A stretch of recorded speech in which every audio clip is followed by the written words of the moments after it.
Hello, everybody, and welcome to our Something to Chew on podcast or talk show, I guess. We are live with Kyla Gagnon, as we were just saying. And I'm so excited. My name is Christine Fraser. I am the host of this talk show, and I have been the founder of Inner Glow Getter for about 10 years. And what we do with Inner Glow Getters, we've been helping women to really find and improve their relationship with their eating habits. So I'm a plant-based chef, a food and healing chef, and have been helping women with reducing inflammation and weight loss and finding more energy and vitality. And what I've found over the years with working with so many women through their health, their wellness, their eating habits is there's so many things that come up that have nothing to do with the food. And that's why I'm so excited to share Kyla with you today. And if you have any questions, for those of you who are live, you can pop them in the chat. You can actually ask questions as we go along.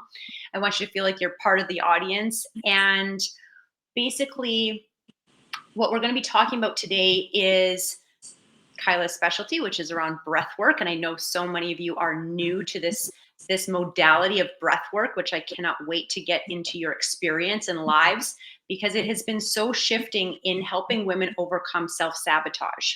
And that really, we wanted this conversation to be around manifestation. And so we want to introduce you to a little bit of the manifestation world and how breath work works with that as well. But it also is so synergistic with this word self-sabotage, because as we choose to manifest or go after things in our lives that we maybe want to bring in, there's sort of this like doubts and fears and worries and why am I off track? Why am I trying to eat healthier, but then I fall off track and go back to old habits? Why do I lose 10, 15 pounds and then gain it all back? And breath work to me has been one of the most profound tools that has really helped women in achieving those health goals. So it's synergistic. We also have a breathwork facilitator on our team as well, and it's so profound. But Kyla has such incredible wisdom on this subject. So I'm going to bring her on here. We're going to introduce Miss Kyla so you can all see her beautiful face.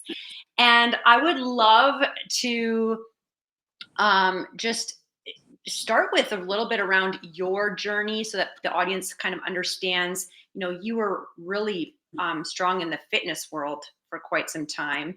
And how did this fitness girl go into becoming a breathwork facilitator is a really fascinating journey. And I would love to hear that from you. Hi. Hi. Hi. Yeah. I just told the story yesterday. It's so funny. It's like, how you can have life experiences that are like big deals, but then they're just your experience, so you don't really think so much of it, and then it actually turns out that they're quite important and people really want to hear it. And so Absolutely. Yeah, this happens to be one of those for me. So I spent 15 years in the fitness industry. I started when I was 21 and jumped immediately headfirst into fitness competing, which was really, there's a whole other story as to why I ended up in the depth of it like that, but it's for another time. So I spent a decade both competing and supporting other women in prepping to compete. And with that, it was like for photo shoots and for magazine work. And there was all of this stuff and these big fitness expos. And I was a personal trainer. And there was this whole world that was quite fun on the surface and quite, I know it looked like a really good time, but what I was really noticing in myself and in my clients is, well, in myself, I was noticing how very surface level that felt, and how there was no conversation or celebration or inquiry on anything other than your body and what size you were and how much you were lifting. It was just like, why is no one asking me about my heart? Why is no one asking about how I'm feeling? Why is it only ever about appearance? And with my clients, I would take on a new client, and it was always for the purpose of changing something about their body. And so I love that you brought this in right in the intro of recognizing that it's not actually about the food. And so for me, I was like, Mhm. oh, it's not actually about your body. The more stories I would hear in the unraveling of, because it's really almost like therapy work, being a trainer, you get so intimate, and I'm sure you do as well, so Yes. Yes. intimate with your clients that it was so crystal clear to me that it wasn't about the 10 pounds. It isn't about the size of your bum. It's not about that. But I didn't have the tools or even the understanding of what that was. I just knew that there was more. And Mhm.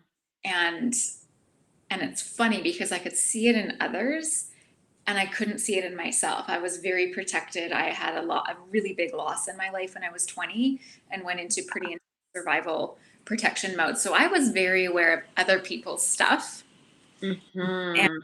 much my own. However, what I did know is something didn't feel quite right for me. So then I found yoga. I found yoga years ago, but I found teaching yoga. And when I was teaching yoga, I felt like I was getting like closer to that more, whatever that was. You're getting into stillness and people are, coming into a connection with themselves that is very different than a fitness connection. There would be Mhm. emotion. And so I was really like, okay, we're getting somewhere with this.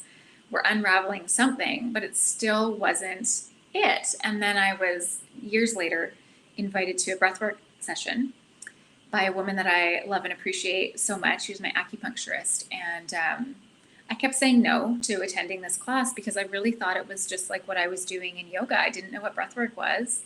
And Mhm. I thought, well, I'm already doing that, so I probably don't need your class.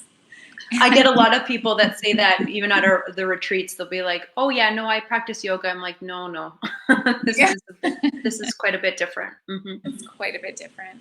Yeah. And she didn't tell me really anything about it. So, anyways, she asked me enough times that finally I said yes, thank God.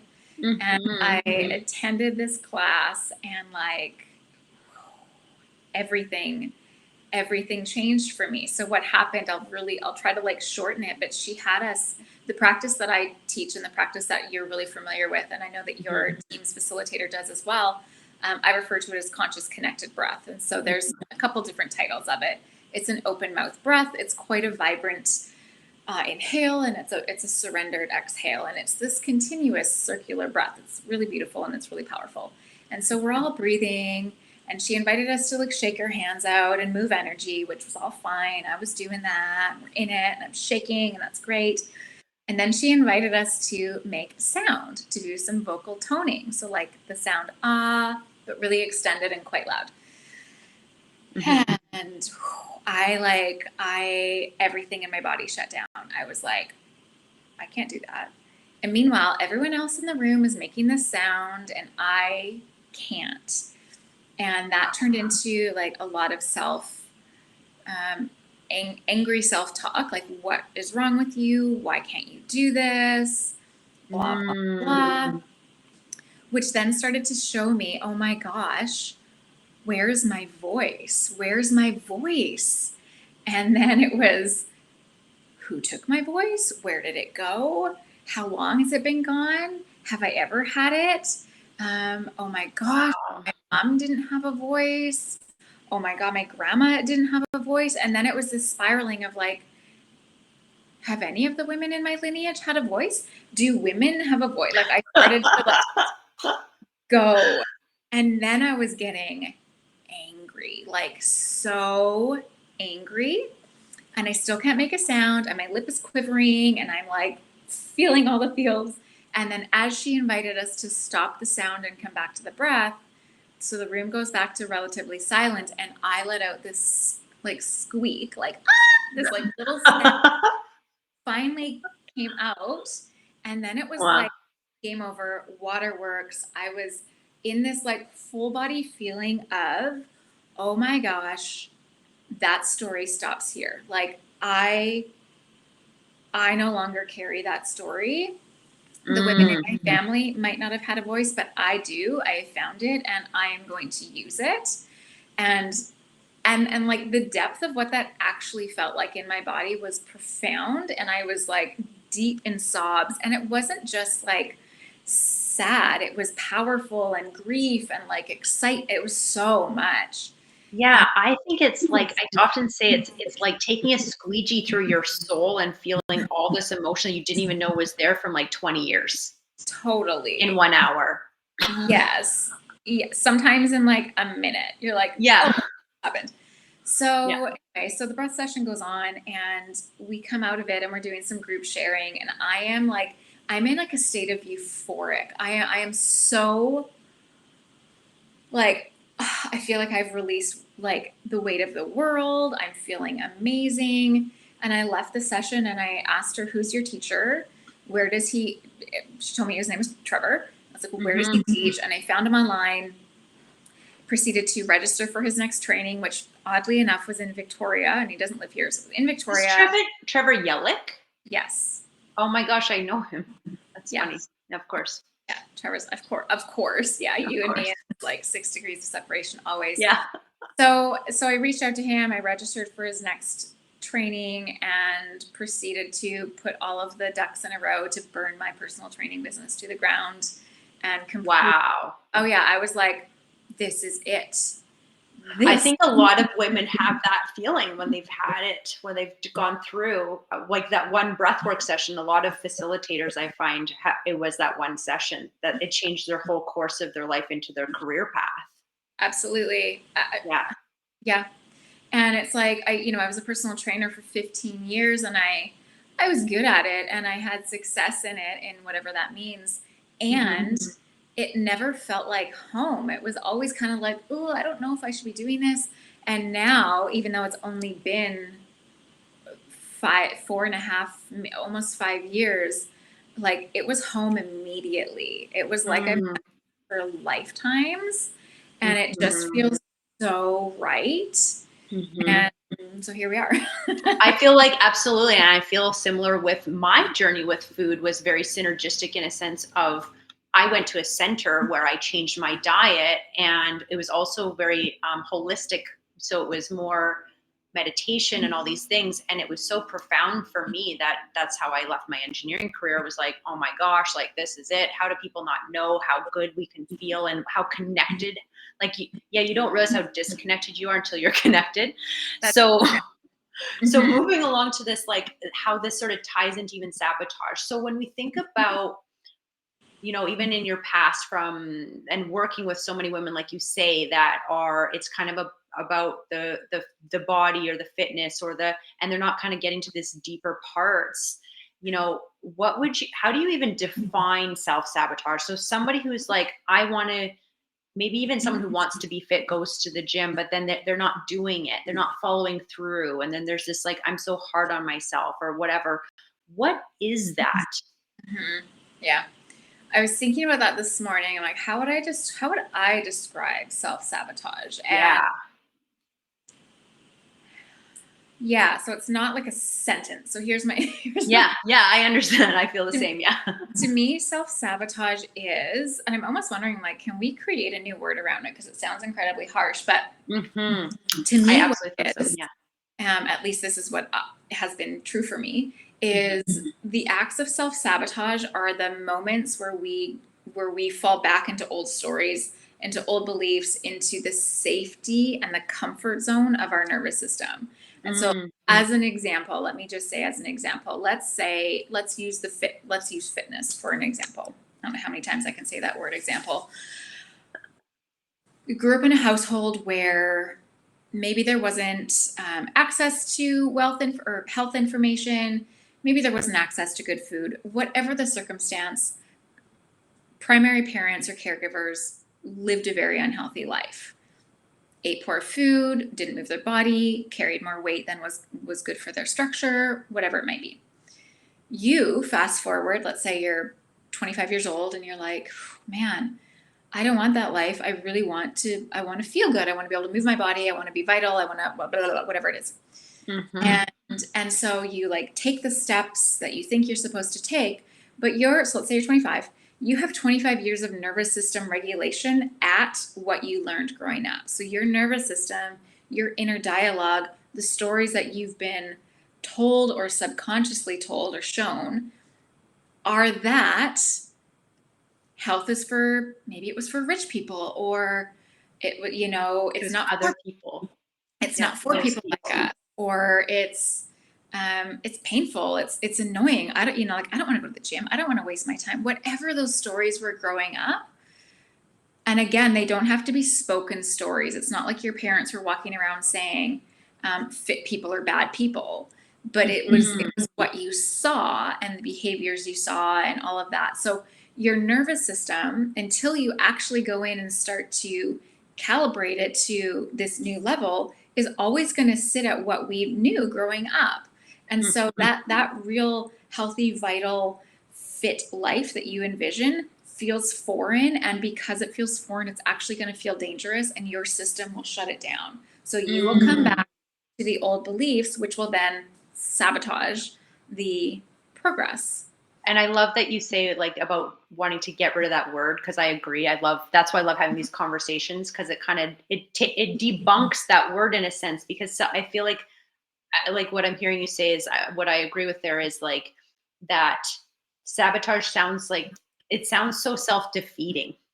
It sounds so you're trying but you're failing kind of vibes, when really, it is sort of, in a way, it's a part of you that's trying to serve you in going to what is comfortable. And that's what, when I started to understand that myself, I was like, oh my gosh. So it's not, there is nothing wrong with me, right? That same kind of that story of like, something's wrong with me. I'm always failing. I can't do those things, when really it's just, that's why I think these tools are so profound, because you can become that version. So perfect analogy of you. Yeah. You're wanting to, eat better, be fit, be this vital, healthy human. And your story, I love, a story is everything.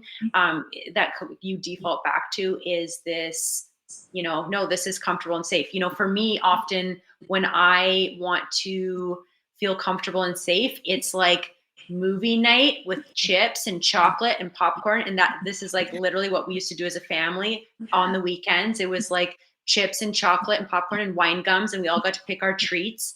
And that's something to this day that sometimes I like want to default back to. And it's so funny because it's fascinating how that can stay with you for so long. But breath work has probably been the most profound thing to help me, where that's not what I default back to anymore. So speaking of that, now breath work, knowing kind of what that looks like. So how does breath work? This is what I think most people can almost never logically understand until they really experience it. But if you can verbalize it somehow, how does breath work help you? And you mentioned the nervous system. So I'm curious about that, with how what's actually happening there to help you into this new level of comfort, where your new story is something of health and vitality, and being that person who makes, those choices, those wanted choices for themselves.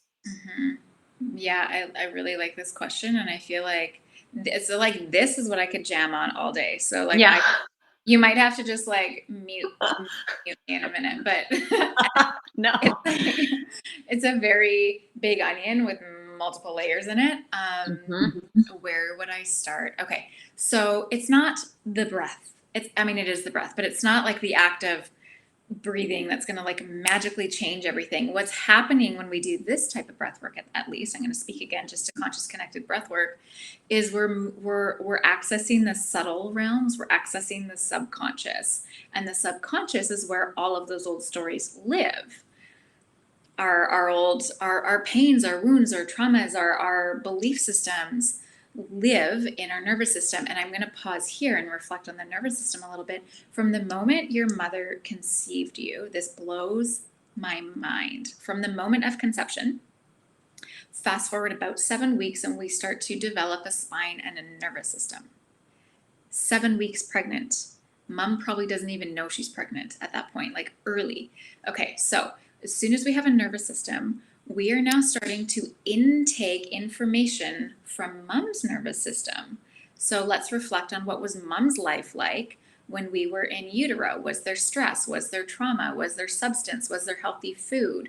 Was there a supportive partner? Was there a supportive family? Was there stability? Was there money? Like what was there? What was she having to deal with? Was she in a toxic relationship? Was there heightened emotions. Like Mhm. we're drinking that in. That is our first sense of nourishment, is mom's Wow. nervous system. So that starts to create our internal beliefs before we've even entered the world. And then even when we enter the world, we still have that time frame where we don't speak. We have that like year and a half. I don't have children. I don't, let's say year and a half, where there isn't actually words. You're still just taking in environmentally. And so again, you know, people might say, oh, it's just a baby. They don't hear anything. They don't actually know what's going on. Oh my gosh. Yes, they do. Our nervous system is brilliant.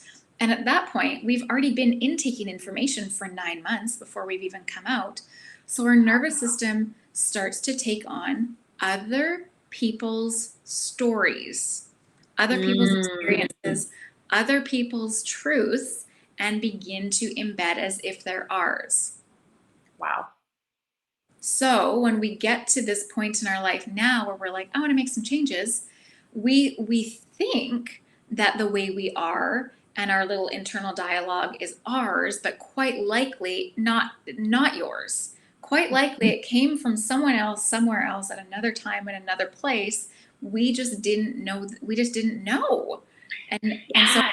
it I comes think a lot of people think or realize that when they travel. I know for me, when I started traveling young and going and meeting other people, and I would say things like, "Oh, you know, when this like kind of like this is how it is in a sense," and they'd be like, "No," like they don't like it would be like they would disagree with something, and I was like, "Oh, like oh, you think differently than me. Mhm. Oh, you." Like even from a standpoint, we could we're probably gonna have to have more conversations because even from a standpoint of wealth, financials, health choices, um, fitness levels, food, everything starts to be a story.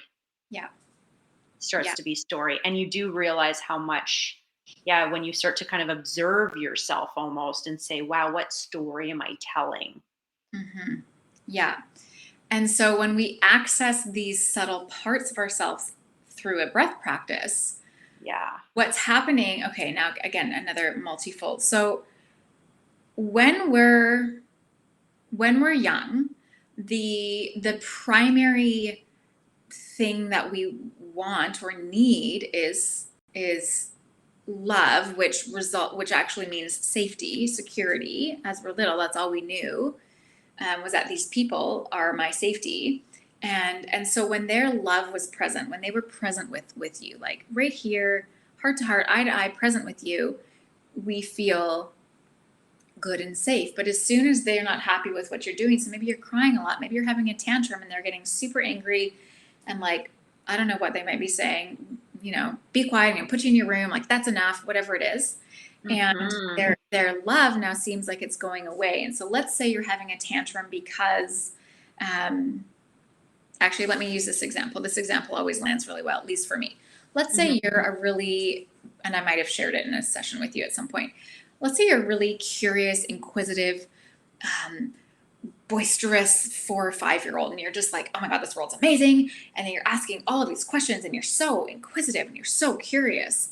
And primary caregiver number one has like really short fuse. Maybe they work a ton and they just like, I can't. And so their response to you might be, hey, I don't know, or that's enough, or like, go ask someone else, whatever it might be. Their love, the safety is going away. So you now take on a story that when I'm curious, when I'm excited, when I'm inquisitive, not that a 4-year-old would know what that word is, but like when I'm this way, love goes away. So I'm going to actually learn to do this differently. I'm going to Mm. be really serious, and I'm going to learn to be really quiet, and I'm going to learn to be really good.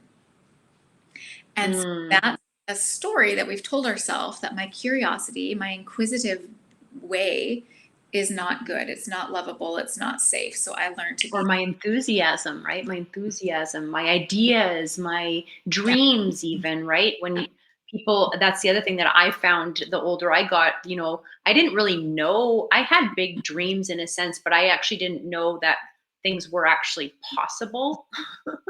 I yeah, thought that, like, I thought that, well, even with the idea of like a job, I just knew like oil field workers, nurse, like these certain jobs. It wasn't until I moved to New York and I was like, met all these people that had all these unique ways of making a living. And I've never been Mhm. exposed to that before. And I didn't know that was even possible, right? Yeah. Because it was a story.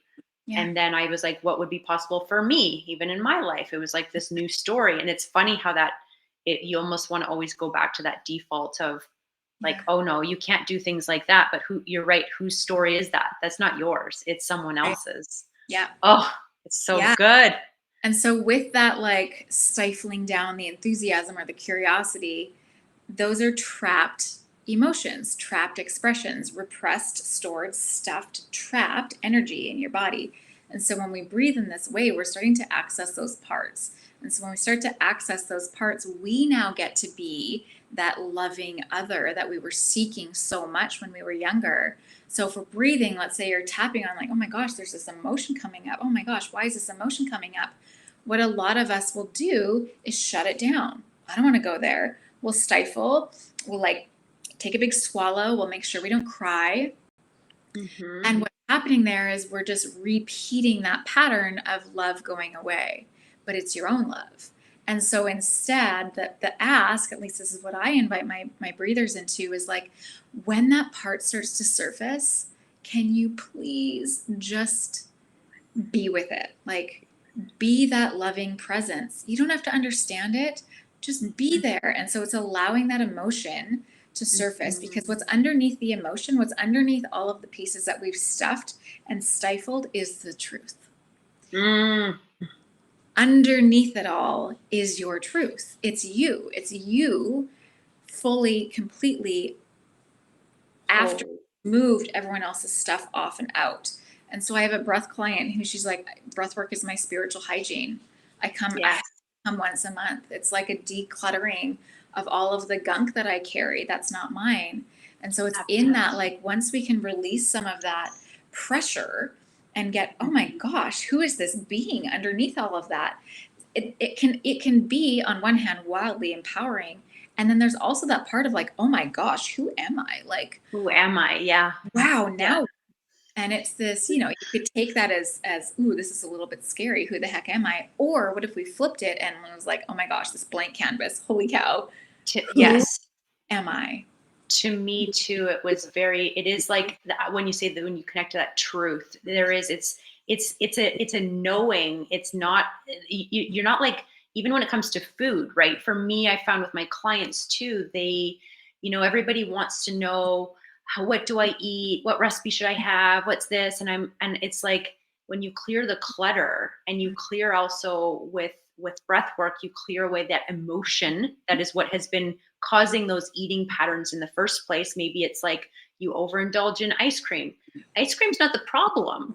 It's really, it's more once you release the emotion, then it's like, oh my gosh, you changed the relationship with ice cream, and it just happens innately, where it's no longer this motivation or forcing yourself to like, I shouldn't eat these things because they're bad for me. When you do breath work, it's like you come to this, like, this clearing, like you're saying, and it really no longer, then all of a sudden you've kind of got to the root of what was causing the eating problems in the first place. And I love what you said at the beginning. It's never about the body or the weight, even the weight loss. I've watched clients that did, the different surgeries or whatever to lose 50, 60 pounds, and then they come back to me being like, wait a second, I don't actually feel better. I don't Yes. actually, whereas this is sort of that inner journey that gets them to really feel like, kind of get to that clarity piece. And you're right, there's this, I feel like it's this truth is this infinite part of us that we've Yeah. forgotten about, where Yes. so much is possible. Everything's possible. And it's like, who knew? Yes. Everything. Everything. And oh gosh, one of my favorites, because there's always a sharing circle after breath work. Hmm. Optional, of course, but it's always my favorite because I have felt this, and this is like the most powerful thing I felt when people hit the point of in their share, they're like, I just realized that everything I've ever needed was already inside of me, and it's like this, like, ah! And I Yeah. know know it. It's not like a superficial, everything you need inside, and like you don't actually know it. It's this, Yes. and the whole world changes, and it's Mhm. amazing. Oh, Mhm. I love that. And that's so perfect segue into our last question today, too, which is, once you kind of, and that's why I say it's such a visceral experience. And Kyla has some, don't worry, we have some gifts from Kyla to have some breath work experiences.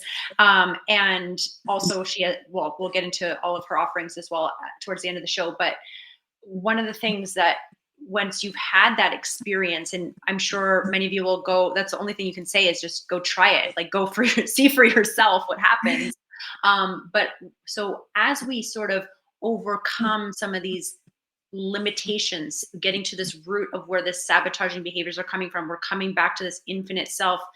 That's where I feel like the conversation shifts is towards manifestation, which is now you're a different energy, you're a different vibrational being in a sense, if you want to call it that. That's the way I like to describe it. You're almost and you start to behave differently. You start to attract differently. Even, Kyla and I meeting was so special because I remember, for me, people who practice breath work, there's an inner knowing, right? There's a kind of a like-mindedness, like, oh, I know what you know kind of vibe.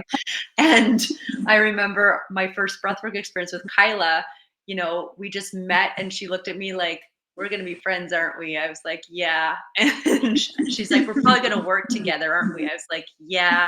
There's also this, we never spoke more than like a few sentences of arranging the breathwork. And then it was like, yeah, hi. And it's sort of cool to me. I think one of the, the thing that I found after doing breath work was you're connecting to something different. I like to think of manifestation as you can it's creating something in your life that maybe bringing something, a dream, a hope, a wish, a thought to life and making it your reality. And I think a lot of people don't necessarily believe a lot of that can be possible for themselves. So I'm curious, maybe as a precursor to this question in a way, how does breathwork help us manifest that success in our life? Because now we've overcome things, but it almost opens up to me. I say most people don't even ask themselves what they want. Now, when you open up and you say, "What do you want?" I'm kind of curious what even your maybe even system of manifestation or process would be for manifestation. How breathwork fits into that puzzle, because Yeah. I know how it fits in for me. Yeah. Well, that curious part. Like, do people even know what they want? And again, if we haven't started to come out from underneath all the guck, if we're still in all of the guck, I believe that the things we're saying that we want also aren't even so much our own. It's like, oh, everyone else is saying that they want this. So like, I want that. I want a boat and like $1 million a year income. And I want I want that. Like, is that actually what you want? Or are you just saying the things because that seems to be what everyone else wants? You should probably want that too. So it's like really good. Maybe you don't want a boat. Maybe you're like, oh my God, a boat sounds like a nightmare, right? Like it's so much maintenance. I don't want a boat, but I do want a house with a dock on a lake so I can just dive in. That would be nice, but I don't want a boat. So it's like getting underneath again, all of the other people's guck, giving yourself time to be with yourself. How do you know yourself? How would you actually know who you are and what you want if you don't spend any time with you? And this is not spending time with you. And even a book, I love a good read. Even sitting and reading a book isn't spending time with you. It's spending time in the story, which is great as well. But like we have to spend time with ourselves in stillness, in quiet, without the noise, to get to know ourselves. And so that's even where most of us, maybe I shouldn't say most of us, where a lot of people get to start is like, okay, I need to start sitting in silence with myself or sitting in nature with myself and getting clear on who I am. And then it's like, okay, I'm going to start doing some somatic practices. I'm going to start doing some breath work to get in and like unpack a little bit and get really clear with who I am and start to tune into what I actually want. So once it's like, okay, I know what I want. Okay, great. Why? Why do you want that? If there isn't a why that feels like that you can feel in your body, it's not going to happen. There has to be an energetic connection. Everything is energy. This microphone is energy. I am energy. You are energy. The computer screen is energy. Money is energy. Like everything is energy. Everything is, that's a fact. That's not like a spiritual, that is just a matter of fact. And think about it. We've all met someone, okay, you just described it. We've all met someone who we were like, yes, yes. And we've also met someone where we're like, oh, I'm going to go that way. Like, no, no, that is energy. It's a magnet. It is a magnet. So let's use money as an example. You want to earn $50,000 a month. What a great number. Okay, again, we're going to go back. A couple parts here. Okay, you want to earn $50,000 a month. Why? Get really clear on why. Beautiful. Really clear on why. Next, what are the stories as to why that's not true or why that's not possible? Well, I grew up with maybe we made $50,000 in a year, maybe.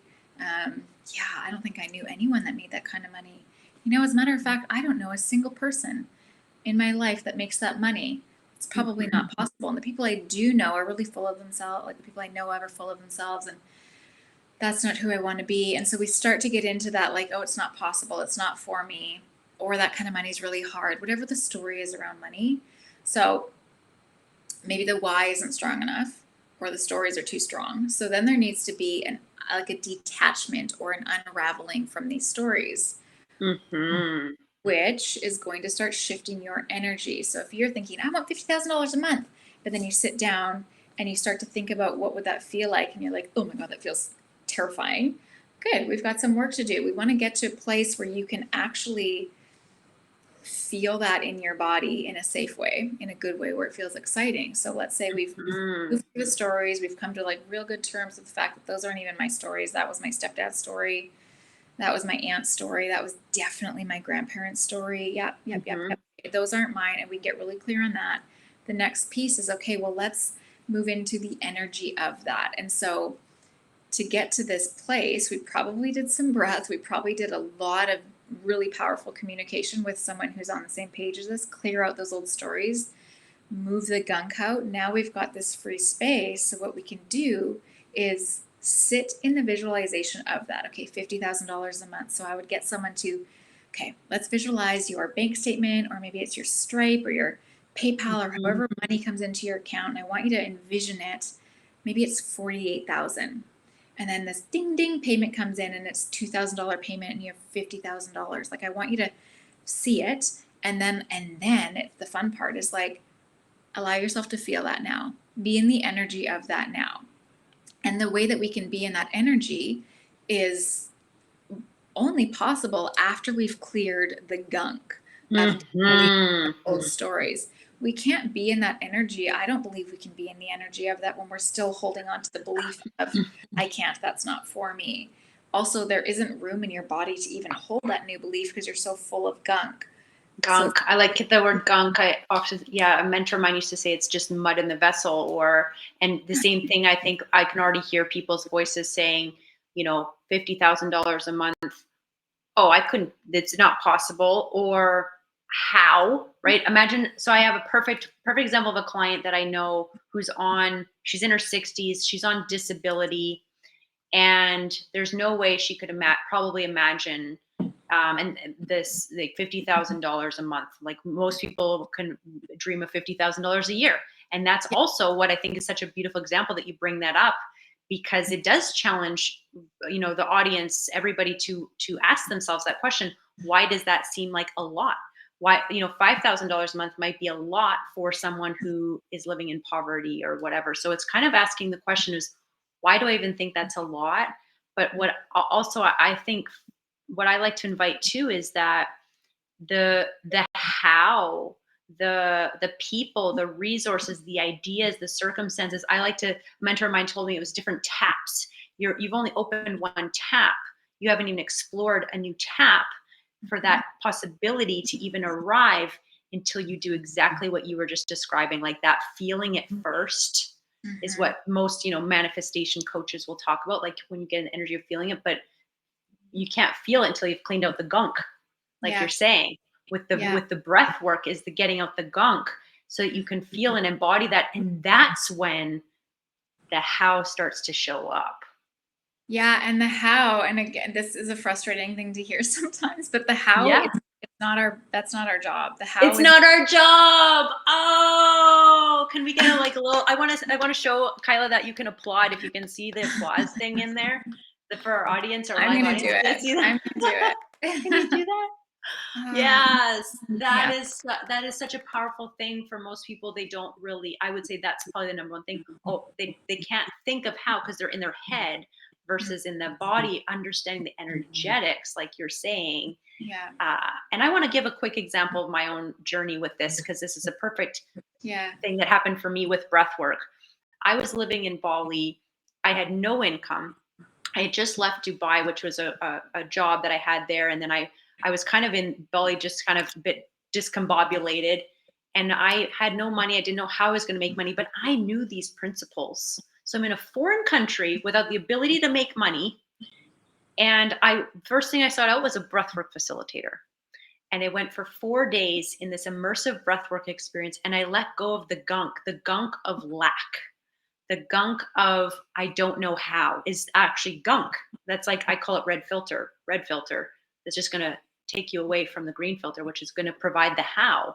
And I did a 4-day immersive breathwork experience to just get rid of the gunk. And it was 2 days later, I got a phone call to go work with a billionaire in the south of Bali and be chefing for him. And all of a sudden I'm in a $5,000 a night suite. And I'm just like, I sit there and I'm like, it doesn't even seem real. Like the things that I know you've experienced as well in your life because of this work. It's like so profound. You just want the world to know this is real. Yeah. I love that story. I have another story. It's not mine personally, but it's a great story to tell. And it was shared in an open container. And it was like, yes, share the story. So this woman was, this particular woman in this space that I was in, something came up in her life where they needed $20,000. They needed it like now. And she's like, she had like a regular job. She wasn't an entrepreneur. So she had like a set salary. She's like, so did her husband. I don't know where this $20,000 is going to come. Are you kidding me? But like, we need it. And she did some breath work. She was a strong manifester. She was, she had her tools, and what she had is trust. She had trust in this, like, in this thing that's bigger than us. And within 2 days, she received, what was it?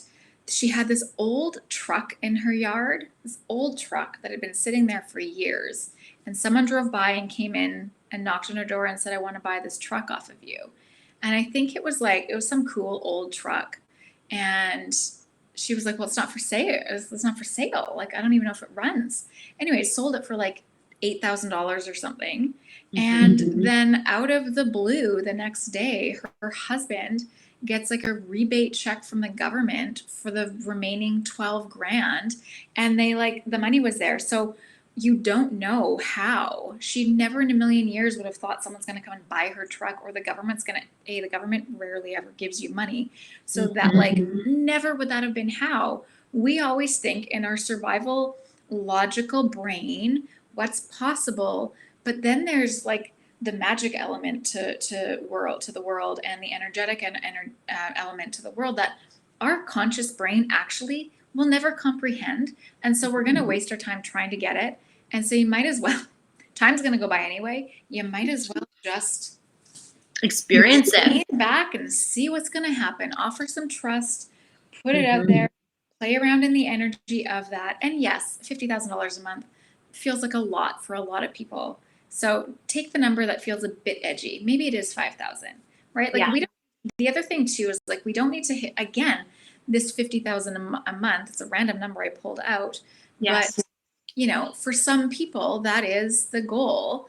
And for those who don't have that like strong connection to self, they're like, oh, well, that's what everyone's saying they want, so I guess that's probably what I should be reaching for. No, what if you don't need that? What if you need an extra $3,500 a month?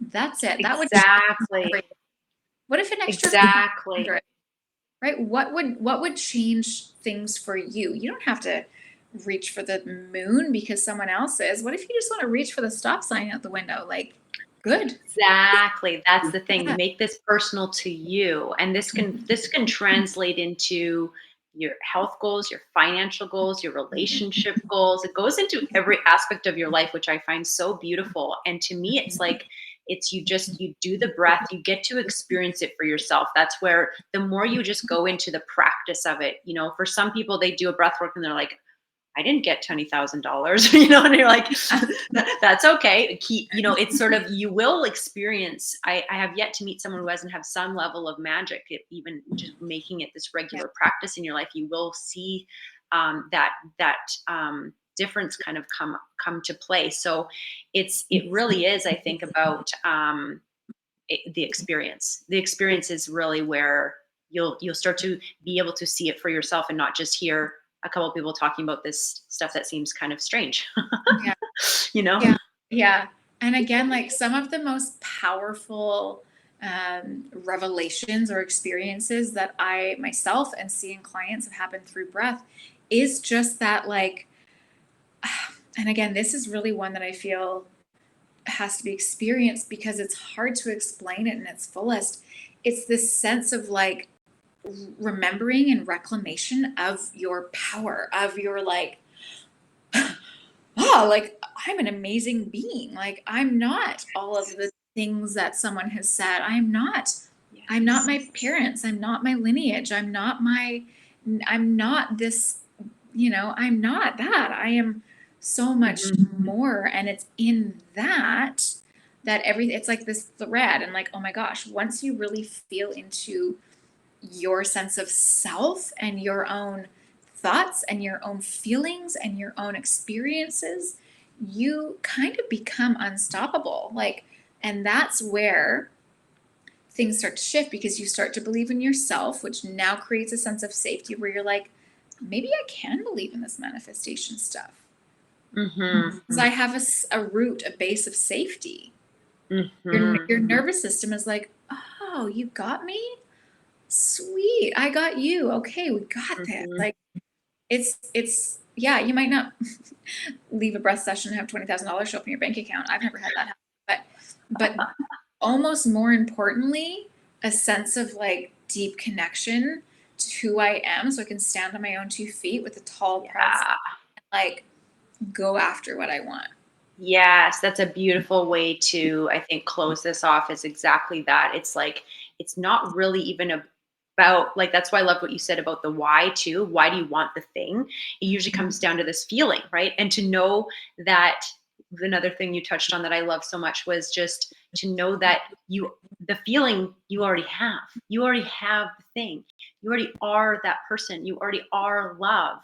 You already are. And it is that empowerment of that more visceral knowing of that starts to, that inner creates outer in how, what we've always been teaching ourselves is your inner world creates your outer. So if you don't like what's going on the outside, go inwards and shift that, and then watch what starts to transfer into your life. And I've always said, I've never wanted to. A lot of people say, oh, I want to win the lottery, or when you think about money, I want to have this. And I'm like, I don't. I want to feel the wealth that I get to create in my life every day. I want to and expand and just be. And yeah, I just feel like that's the real lottery, is this inner world. So well, and it's a direct reflection. You're right. It's a direct reflection of what's going on outside, or what's going on outside is a direct reflection of what's going on inside. Of what's going on inside. And so the more, when you're in the relationship that you don't want to be in, when you're in the financial situation you don't want to be in, you got to go inwards. You got to go inwards and release the gunk. Yeah. And release I was saying the gunk. I feel like one final thing I want to say, and yes, I was talking please. to my partner about this the other day, and it's like, there comes a point in this life, in this evolutionary journey that we're all on individually, where we have to take radical self-ownership. Like, no one is going to, you are loved. Let's put it, people love you, and no one's coming to save you. This is our job. This is my success, my journey, my experience, all of it, my downfalls, my struggle. It's all mine. And if I want things to be different, I have to take radical self-ownership. And that will come with holding myself accountable for things, showing up, putting one foot in front of the other. I can't sit on my butt and say, I want $1 million in my bank account and not do anything about it. Like, we get, as far as we know, we get one go round in this human body on this life, as far as we know. So time is going to go on anyway. So are we going to spend it in this wallowing of like, this world is happening to me and it's so unfair? Or can there be a part where it's like, how did that happen for me? And what can I take from it? There's a lesson in everything. There's an opportunity in everything.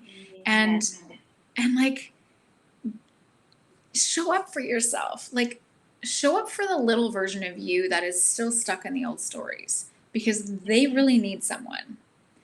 And it's kind of our duty as a sovereign grown adult to show up for that little version of ourselves. I love that.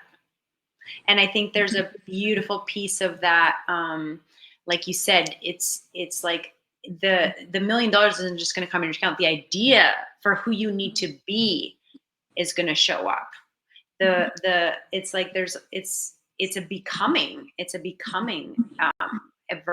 that version. And I often love that phrase too. And you're like, your downfalls, like, own it. Own what how is this serving me? Who do I need to become through this? No one's living a struggle-free life, but what are you doing about it? Oh, that's such a beautiful way to close our talk today. I feel like I could just keep talking and talking. I want to get to people this offer that Kyla has for everybody. She has this, and maybe you can speak to it a little bit, 3 free breaths in 1 second, because we will be sending out everybody as well. If you want to get on our wait list, we're going to be inviting Kyla to do our breath work for the island retreat out here on Vancouver Island. It is a whole other experience to be in person with Kyla, spending a day out in the wilderness, doing this practice and having that really intimate time to really process and move through things. So we will keep you posted on that, on the happenings of bringing Kyla into some inner glow retreats. And she also offers an online community support with breathwork, which she will be sending out some follow-up emails, so you have information on how to reach out and connect and practice with her and do this work. You can do it virtually no matter where you are in the world. She has this online community that is phenomenal. But why don't you tell us a little bit about what this 3 breaths that we have right up here? You can click the get access link right there and get that before you go here live. And I'd love for you to share a little bit what these 3 free breaths means. What is it? What are they getting? I love this. First of all, I'm just impressed with technology that we have access to, like this buttons and things. I know, it's kind of cute. Yeah. So within my community, I was asking around, like, what are the practices that you most go to or most feel like you need support with? And it was sleep support, anxiety support, and energy support. Like, great, thank you so much. And so I've created just these quick practices. They're less than 10 minutes. You have one for sleep support, one for anxiety support, and one for cultivating some energy. And those are there for you. And I love them. And I hope you love them. Oh, I love them. I'm excited to try them. I think, I love, Kyla's teachings in not just the long conscious connected breathworks, but just the daily somatics practices that she teaches in her community. I know I watch all of her stuff, and it's just incredible when you see the testimonials and what comes from doing this practice in people's lives. And so I just want to honor you and thank you for the work you do in this world, because it's so special. And I know how special it is. I've got to experience how beautiful it is to practice with Kyla personally. And I hope you all take the opportunity to dive into some of her work. And yeah, we want to thank you all so much for coming. Thank you for being part of our audience. You can give Kyla a round of applause. And maybe the little celebration button. We can push the little celebration button. Is that the party? Like the little party? The party one. Yeah, we can push all the buttons.